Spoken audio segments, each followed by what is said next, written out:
team manager du GMT 94. Bon, ça se prépare les 24 heures du Mans.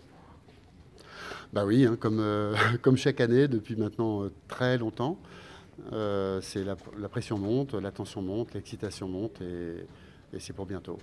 Justement, comment on prépare cette course justement? Oh, bah, c'est une course qui se prépare tous les jours, hein, jusqu'au dernier moment, jusqu'au au départ de la course, on sera encore en train de préparer des choses. Donc il n'y a pas de relâchement, c'est 24-24, c'est le nez dans le guidon, même si là on va partir en Thaïlande pour une course de vitesse. Il y a comme une équipe qui reste, qui va encore travailler, des pilotes qui s'entraînent tout le temps. C'est parce que c'est aussi comme des pilotes sur la moto, c'est d'abord et avant tout des pilotes sur la moto. David Checa en ce moment il est en Espagne, il tourne, Nicolo Canepa aussi, Mike il roule. C'est ça l'entraînement. Alors justement, la pression est sur vos épaules, hein, sur l'épaule de vos pilotes et du team en général, puisque vous avez gagné l'an dernier.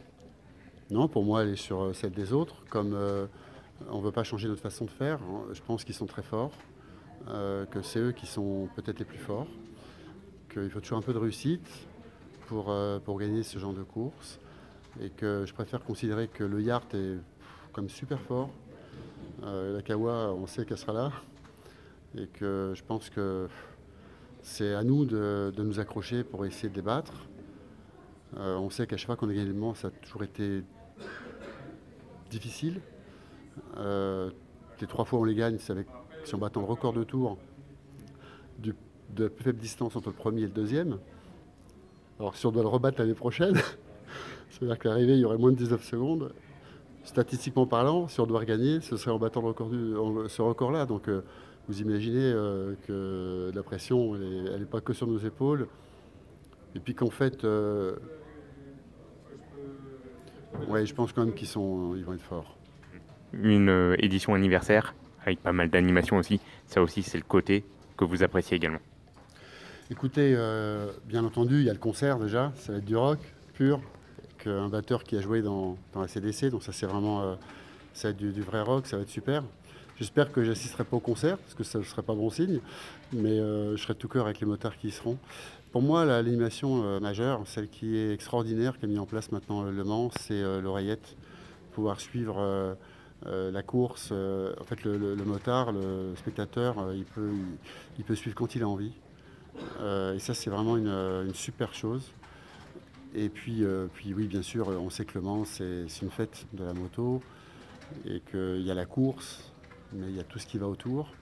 Et ce qui est super sympa, c'est qu'à l'arrivée, tous ceux qui ont fait de la fête toute la nuit, qui sont amusés, ils sont là.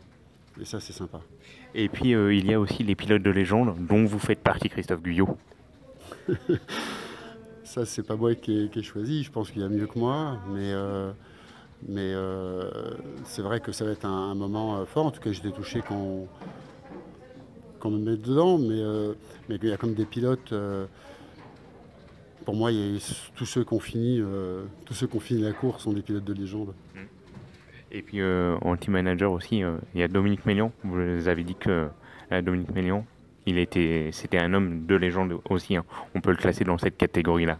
Vous savez, on a gagné 3 titres de champion du monde.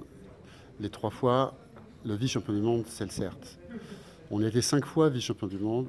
Les 5 fois, c'est Dominique Mélian et le CERT qui sont champions du monde.